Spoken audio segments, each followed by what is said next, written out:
శ్రీ గురుభ్యో నమః. 2024 నవంబర్ 21వ తేదీ గురువారంతో ప్రారంభమై 30వ తేదీ శనివారంతో అంతమయ్యేటువంటి చివరి 10 రోజులలో వృశ్చిక రాశిలో జన్మించిన జాతకులకి ఫలితాలు, సూచనలు, సలహాలు క్లుప్తంగా 3 పాయింట్లలో తెలియజేయబోతున్నాను. ఇక చిన్న ముఖ్య గమనిక. 21వ తేదీ గురువారం, ఆ రోజే పుష్యమి నక్షత్రం మధ్యాహ్నం 3:35 వరకు ఉంది.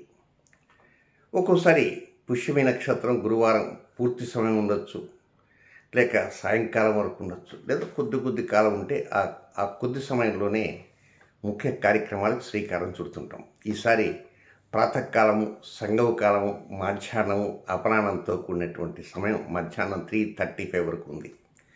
ఒక వివాహానికి చెందినటువంటి అంశాలు తప్ప నిశ్చితార్థాలు, పెండి చూపులు, చర్చలు, వివాహ చర్చలు, ఇంకా వివాహానికి సంబంధించిన కొత్త బట్టల కోసం, బంగారం కోసం కొనుగోళ్ళు, ఇలాంటివి మాత్రం వద్దు. ఇవి తప్ప మామూలు కొనుగోలు కొనుక్కోవచ్చు. రిలేటెడ్ టు మ్యారేజెస్ మాత్రం ఆ సమయం అనుకూలమైనది కాదు అనేది కనుక అది తప్ప మిగిలినటువంటి ముఖ్య కార్యక్రమాలకు శ్రీకారం చుట్టవచ్చు. అది 21వ తేదీ మధ్యాహ్నం 3:35 లోపల వజ్ర దుర్ముహూర్తాలు విసర్జించి కట్ చేసి మిగతా సమయాన్ని వినియోగించుకోవచ్చు.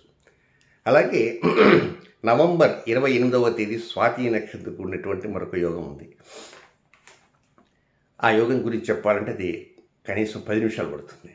ఉన్న టైం చాలదు. కనుక ఈ వీడియో కాగానే రాశి ఫలితాల వీడియో మీనరాశి కాగానే ఆ వీడియో వచ్చేస్తుంది. కనుక కెరీర్ డెవలప్మెంట్ కావచ్చు, ఉద్యోగంలో, వ్యాపారంలో కొంత స్థిమితం లేకపోవటం ఉండేవారు ఉంటారు. కనుక జస్ట్ దానికి చిన్నపాటి అనుకూలమైనటువంటి యోగం ఉన్నటువంటిది నవంబర్ 28. మోరోవర్ ఆ నవంబర్ 28వ తేదీని శుభగ్రహ గురువు కూడా రోహిణి నక్షత్రంలోకి ప్రవేశించబోతున్నాడు.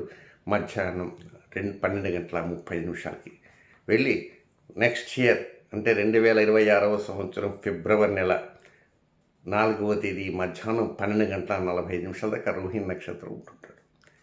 కనుక కొంచెం నవంబర్ 28వ తారీఖున ఆ యోగం ఉంది. కనుక మీరు ఆ యోగాన్ని స్వీకరించడానికి, పొందటానికి, ఆ యోగానుగ్రహం రావడానికి ఆ చిన్నపాటి పరిహారం లాంటిది ఉంది. అది తెలియజేస్తాను. ఇక నెక్స్ట్ మొదటి పాయింట్కి వెళ్తే, నవంబర్ 21వ తేదీ ఉదయంతో ప్రారంభమై 22వ తేదీ సాయంత్రం 5:10 వరకు ఉన్నటువంటి టైం అంతా కూడా ఇది కొద్దిగా చికాకు కలిగించే విధంగా ఉంటుంది.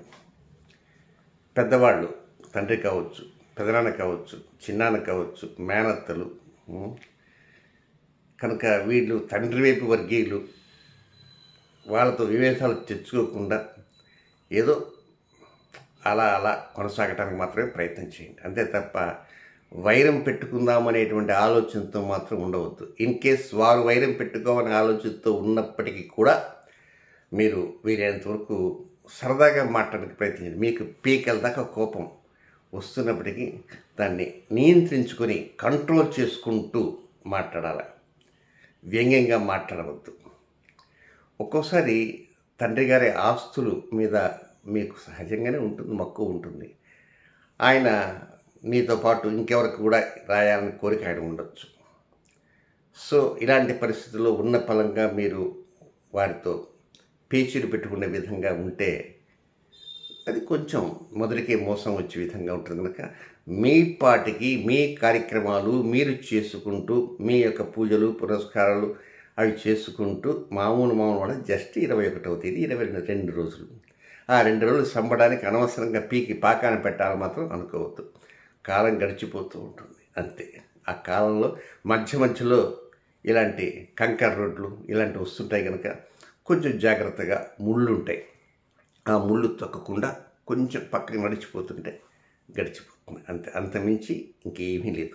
ఇక నెక్స్ట్ రెండవ పాయింట్ ఏంటంటే 22వ తేదీ సాయంత్రం 5:10 ప్రారంభమై 27వ తేదీ సాయంత్రం 6:07 వరకు ఈ రెండవ పాయింట్ ఎంత ప్రశాంతంగా ఉంటుంది అంటే మీ లైఫ్ అడ్మినిస్ట్రేషన్ చాలా జాగ్రత్తగా నడపగలరు. ఎక్కడ ఏ మాట ఎలా ఎవరితో ఏ విధంగా ఎంతవరకు చెప్పాలో అంతవరకు మాత్రమే చెప్పి కట్ చేసుకుంటారు. కొంతమందికి బాగా చెప్పాలి వాళ్ళకి చెప్తే కానీ ఎక్కదనుకుంటే దానికి తగ్గట్టుగా మీరు చెప్పగలుగుతారు. కొంతమంది 2 ముక్కలు చెబితే చాలు పని అయిపోతుంటే మీరు 2 ముక్కలే చెప్పి పని చేసుకుంటారు. అంటే ఒక విధంగా అక్కడ సమయస్ఫూర్తితో చాలా చాకచక్యంగా కథ నడిపేటువంటి స్థితిగతులు కనబడుతుంటాయి మీకు. కనుక కొంత డెవలప్మెంట్స్ అనేవి ఉంటాయి. లాభస్థానం బాగుంది. లాభస్థానం బాగుంటే ఉన్నపలంగా వచ్చే పెద్ద లాభం కోట్లు కొట్టి వచ్చి పడతారు కదా. మీరు చేసేటువంటి కార్యక్రమాలకి అనుకూలతలు ఉంటాయి. ఆటంకాలు అస్థిరతలు అలాంటి రాకుండా స్పీడ్ బ్రేకర్స్ పడకుండా జరిగిపోతూ ఉంటుంది. ఏదైనా ముఖ్యమైన ప్రయాణాలకు వెళ్ళాలంటే చక్కగా వెళ్ళడానికి ప్రయత్నం అంటూ చేయండి.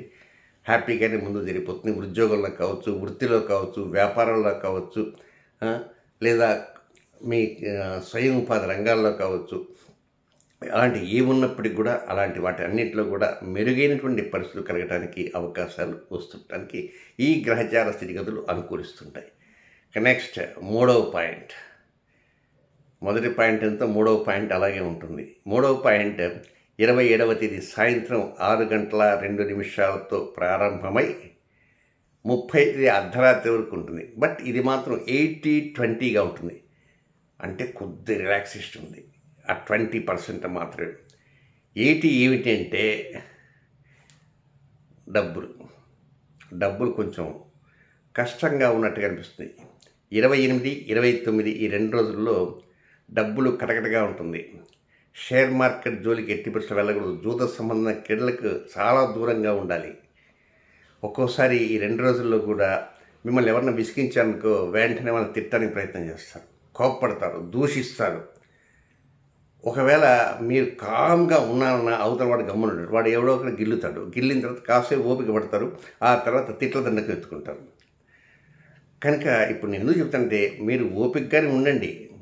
అతను గిల్లినా, గుచ్చినా, కదిలించినా తిట్ల దండకానికి మాత్రం వెళ్ళకండి. ఎప్పుడు తిట్టించుకునేవాడే ఇప్పుడు కూడా గిల్లానుకో వాడు మనవాడే కదా, గతంలో తిట్టితే పడి ఉన్నాడు, ఇప్పుడు కూడా పడి ఉంటాడని మాత్రం అనుకోవద్దు. ఇప్పుడు కొద్దిగా వాడిని అవతల వ్యక్తిని ఏమాత్రం కొద్దిగంటే మీరు పోయినసారి వాడు నన్నేం అనలేదు అని అన్నారని కొద్దిగా వాడికి ఇరిటేషన్ పెరిగిపోతుంది. వాడు ఇంకా దాన్ని చాలా పెద్దదిగా భూతద్దంలో పెట్టి చూపిస్తాడు. సో మీరు 28, 29 ఈ 2 రోజుల్లో కూడా అలాంటి జోలికి వెళ్ళకండి. చాలా వరకు మీకు నిజంగానే బీపీ ఉన్న కంట్రోల్లో ఉండటానికి ప్రయత్నం చేయండి. ఖర్చులు పెరుగుతాయి, సమయం వృధా అయిపోతుంది.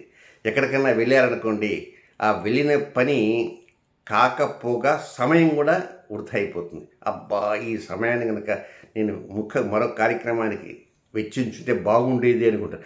ఆ కార్యక్రమం అంతే ఉంటుంది. అంటే మీరు ప్రయాణాలకు వెళ్ళినా, మీ సొంత కార్యక్రమం చేసుకున్నా, ఏ కార్యక్రమం చేసుకున్నా ఆ కార్యక్రమం ఏదో ప్రకారంగా చిట్ట చివరి దాకా వచ్చి అక్కడే అది ఏదో రకంగా ఇబ్బంది పెడుతుంది. ఈవెన్ వెహికల్లో వెళ్ళేటప్పుడు కూడా జాగ్రత్తగా ఉండాలి. వాహనం ఏదైనా సమస్య, లేదా సెల్ ఫోన్ మాట్లాడుతూ టకానికి కింద పడవచ్చు, ఆగవచ్చు. బాత్రూంలో వెళ్ళినప్పుడు ఒక్కోసారి జాగ్రత్తగా మాట్లాడుతూ బకెట్లో పడవచ్చు. అలాంటి కొన్ని సమస్యలు వచ్చి కొన్ని నష్టాలు వచ్చే అవకాశం ఉంటాయి. లేదా పైకి 2వ అంతస్తు 3వ అంతస్తు పోయి మాట్లాడుతుంటారు, ఆ పెట్టగూడ దగ్గర కూర్చొని మాట్లాడుతున్నకుండా టపాని పైనుంచి కింద పడిపోతుంది. కనుక కొంత అలాగా వస్తువులు దెబ్బతిన్న కారణం కూడా నష్ట శాతం వచ్చే అవకాశం అంటూ ఉంటుంది.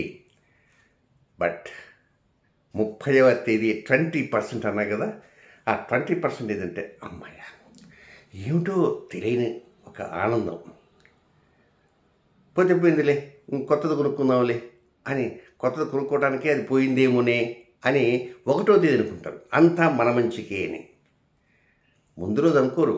1వ తేదీ ఉదయాన్నే బ్రేక్ఫాస్ట్ ఇడ్లీ, వడ, దోశ, ఉప్మా తిన్న తర్వాత అప్పుడు అనిపిస్తుంటుంది, ఏమిటో ఇట్లా అయిపోయింది, అంతా మన మంచిగా కావాలా అని. అంటే పరోక్షంగా మీకు అనుకూలతలు వస్తాయి, రాబోతున్నాయి, అలాంటి అనుకూలతల సముద్రంలో మునిగి తేలబోతున్నాను అని మనసుకి మీకు ఊరట కలిగించే విధంగా పరిస్థితులన్నీ కూడా తెరపైకి వస్తుంటాయని మాత్రం చెప్పక తప్పదు. 30వ తేదీ ఉదయం బ్రేక్ఫాస్ట్ చేసినప్పటి నుంచి అది అవతల నెక్స్ట్ వచ్చే నెల డిసెంబర్ 1వ తేదీ కూడా అది అలాగే కంటిన్యూ అవుతుంటుంది. ఇకపోతే కొన్ని నక్షత్రాల వారికి వ్యతిరేక సమయాలంటూ ఉంటుంటాయి కనుక అవి ఆ సమయం కూడా చెప్తాను. విశాఖ నక్షత్ర 4వ పాదంలో జన్మించినటువంటి వృశ్చిక రాశి జాతకులకి 25వ తేదీ సోమవారం అర్ధరాత్రి 1:24, దీనికంటే 26వ తేదీ ఉదయం అంటే పోతుంది. 26వ తేదీ ఉదయం దగ్గర నుంచి 27వ తేదీ ఉదయం వరకు, అది కూడా వేకుందా 4:54 దాకా, ఆ టైం కంటే 26వ తేదీ ఉదయం నుంచి 27వ తేదీ ఉదయం వరకు అది అనుకూలమైన సమయంలో క్రొత్త కార్యక్రమం శ్రీకారం చుట్టకుండా రొటీన్ కార్యక్రమం చేసుకోవచ్చు. ఇబ్బంది పడాల్సినంత అవసరం అంటూ లేదు. ఇక నెక్స్ట్ అనురాధ నక్షత్రంలో జన్మించిన జాతకులు 27వ తేదీ వేకుంజామున 4:35 నుంచి 28వ తేదీ గురువారం ఉదయం 7:36 వరకు అనురాధ నక్షత్ర జాతకులకి అనుకూలమైన సమయం కాదు, రొటీన్ కార్యక్రమాలతో చేసుకోవచ్చు. నెక్స్ట్ జ్యేష్ఠ నక్షత్రంలో జన్మించిన జాతకులకి 28వ తేదీ గురువారం ఉదయం 7:36 నుంచి 29వ తేదీ శుక్రవారం ఉదయం 10:18 వరకు అనుకూలమైన సమయం కాదు. కానీ ఈ సమయాల్లో రొటీన్ కార్యక్రమాలకి ప్రాధాన్యత ఇవ్వవచ్చు, క్రొత్త కార్యక్రమాలకి శ్రీకారం చుట్టుకుని ఉండాలి. మనకు ముఖ్య గమనిక ఏమిటంటే, నేను డిసెంబర్ 1st వీక్లో తిరుపతిలో కొంతమంది అపాయింట్మెంట్స్ అడుగున్నారు కనుక వస్తున్నాను. అందరికీ నేను అపాయింట్మెంట్స్ ఉండేది 2 రోజులే కనుక వెళ్ళకపోతున్నాను. కనుక తిరిగి ఇంకా చాలామంది ఫోన్స్ చేస్తున్నాను. జనవరి మొదటి వారంలో మరొక 3 రోజులు కూడా ఉంటాను. ఆ విధంగా వస్తాను. ఎంచేతంటే నెల్లూరు జిల్లా, తిరుపతి, చిత్తూరు, మొత్తం అక్కడ కర్ణాటక వారంతా కూడా చేస్తున్న కారణంగా వారు అంత దూరం వచ్చేదానికంటే నేనే వెళ్తాను. కనుక డిసెంబర్ మొదటి వారంలో కూడా నేను ఉండబోతున్నాను. అక్కడ 3 రోజులు ఉంటాను. కనుక ఎవరికైతే అపాయింట్మెంట్స్ కావాలంటారో వారు ముందుగానే కాల్ చేసుకోవచ్చు. ఎందుకంటే డిసెంబర్ చివరిలో ఎప్పుడో కాల్ చేద్దామంటే నేను ఇచ్చేది లిమిటెడ్ అపాయింట్మెంట్స్ కనుక అప్పటికి వెళ్ళిపోతుంది. సో నెంబర్ వచ్చేసి 9348632385. అలాగే డిసెంబర్ నెల 15వ తేదీ నుంచి 30వ తేదీ మధ్యలో రాజమండ్రిలో కూడా ఒక 2 రోజులు ఉంటాను. అది ఇంకా డేట్ ఫిక్స్ కాలేదు. డిసెంబర్ 15 నుంచి 30వ తేదీ లోపల రాజమండ్రిలో ఉంటా. కనుక అవకాశం ఉన్నవారు ఈ అవకాశాన్ని వినియోగించుకోవచ్చు. శుభం.